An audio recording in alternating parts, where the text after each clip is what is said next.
Inihula ng Biblia, libu-libong taon na ang nakakalipas na ang kaganapan sa katapusan ng panahon ay iikot sa bansang Israel. Ngunit ang maliit na lungsod na ito ay nakapropesiya na may gagampanan na mahalagang papel sa mga kaganapan sa mga huling araw. Ano nga ba ang mga revelasyong ito? Alam nating patuloy na lumalago ang kaguluhan sa loob ng maraming dekada sa pagitan ng Israel at mga Palestinian. Ngunit sinasabing ang punot dulo nito ay hindi lamang tungkol sa politika o awayan sa lupa, kundi ito ay dahil sa isang propesiyang nakasaad sa Biblia at ang pagbabalik ng Mesiyas ng Israel. Ngunit may mga naniniwala at meron din namang hindi. Ang tunggalian ng dalawang teritoryo, Israeli-Palestinian conflict, ay isang patuloy na labanan simula pa noong unang digmaang pandaigdig. Ito ay isang pinakamatagal na patuloy na salungatan sa mundo. At muli, ngayon ay ginulantang tayo ng isang balita tungkol sa hidwaan ng Israel at Palestine. Alam natin na napakarami ng digmaan ang naipanalo ng bansang Israel at sa dami ng bansang nakipaglaban dito ay patuloy pa rin itong nananalo. Katulad na lamang noong 1948 nang magsimula ang unang digmaang Arab-Israeli. Ang digmaan ay natapos noong 1949 sa tagumpay ng Israel at hinawakan ng tatlong teritoryo na nahahati sa tatlong bahagi, ang Estado ng Israel, ang West Bank, at ang Gaza Strip na kilala bilang mga teritoryong Palestinian. Noong 1967, muling nanalo ang Israel sa tinatawag na Six-Day War sa tatlong malalaking bansa, ang Syria, Jordan at Egypt. Nagawa nila itong talunin sa loob ng 6 na araw. Nakuha nilang muli ang Gaza Strip at ang peninsula ng Sinai mula sa Ehipto, ang Golan Heights mula sa Syria at ang West Bank at silangang Jerusalem mula sa Jordan. Sa paglipas ng maraming taon, ang sinasabing patuloy na labanan ay nagdulot ng dekadang tunggalian, ngunit ang bansang ito ay nananatili pa rin malakas at hindi nagagapi. Sa hindi inaasahang pagkakataon, nitong Sabado, ika-7 ng Oktubre, ang Israel ay nagulantang sa isang digmaan. Umulan ng libu-libong rocket sa Israel mula sa maraming direksyon at mga sibilyan. Inatake ng Palestinian military ang ilang bahagi ng Israel na pinangungunahan ng tinatawag na mga armadong Hamas. Pinasok nila ang lungsod at mga pamayanan malapit sa hangganan ng Gaza at maraming tao ang pinaslang at dinukot. Ayon sa ulat, hindi bababa sa 1,000 Israeli at ang bilang ng mga nasawi ay maaaring tumaas pa sa paglipas ng araw. Ngunit sinasabing plinano ng Hamas ang operasyong ito sa loob ng maraming buwan, kaya't ito ay biglaan at walang ideya ang Israeli intelligence sa pag-atake ng mga ito.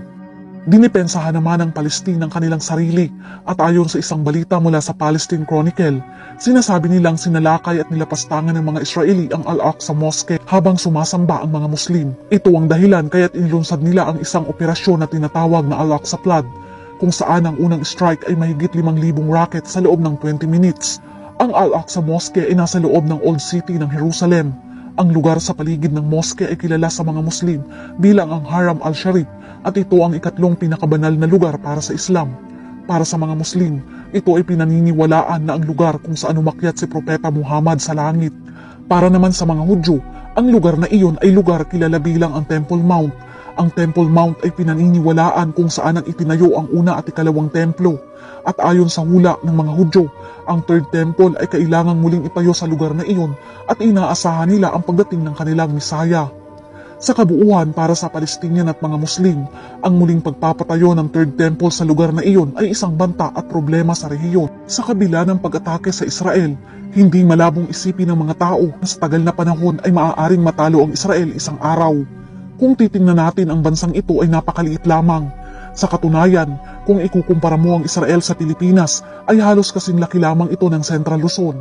Ngunit pinatunayan ng Israel na maaari silang makipagsabayan sa iba pang malalaking mga bansa. Ang bansang ito ay maliit lamang, ngunit pangwalo sa pinakamakapangyarihan at malakas na mga bansa. Maliban sa kanilang mga high-tech na mga armas, makabagong kagamitan at kaalaman, may isa pang mahalagang dahilan kung bakit napakalakas ng bansang ito. Ito ay dahil sa tulong ng ating Panginoon.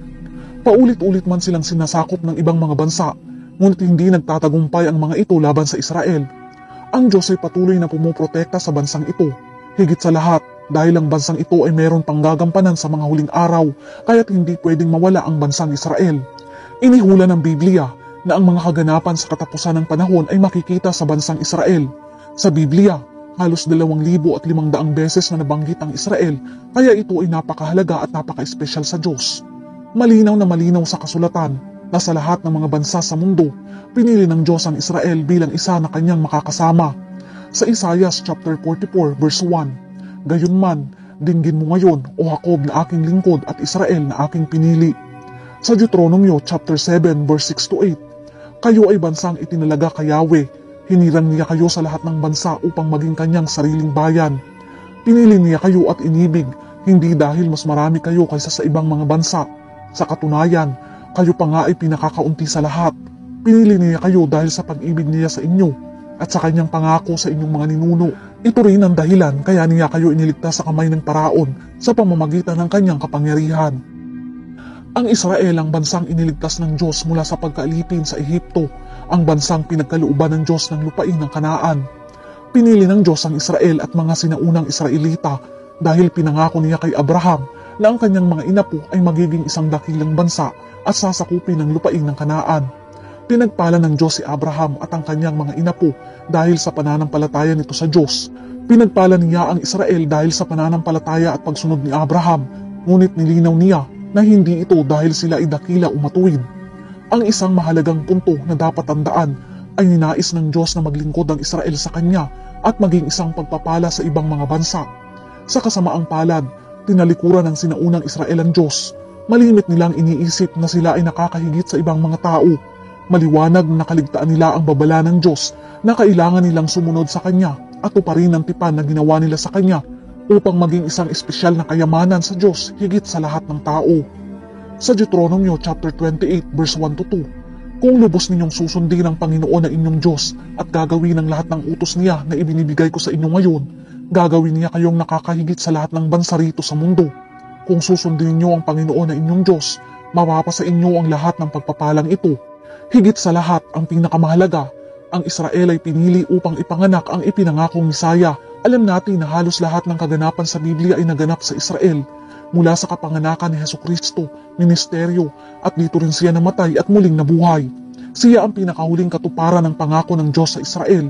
Siya ay muling magbabalik sa bayang iyon bilang tagapagligtas upang talunin ang kasalanan at ang ating pinakamalaki at pinakamasamang kalaban. Ito ang magiging hudyat ng katapusan ng panahon at ang nalalapit na pasimula ng ating bago at walang hanggang buhay kasama si Kristo. Ang lahat ng naniniwala kay Jesus para sa kaligtasan ay minamahal ng Panginoon. Aanihin natin ang bunga ng mga pangako ng Diyos sa Israel at magkakaroon tayo ng tiwala sa Diyos dahil lagi siyang tapat sa kanyang bayan at sa lahat ng mga tao. Muli po sana ay meron kayong natutunan. Patuloy po natin ipagdasal ang bayang Israel.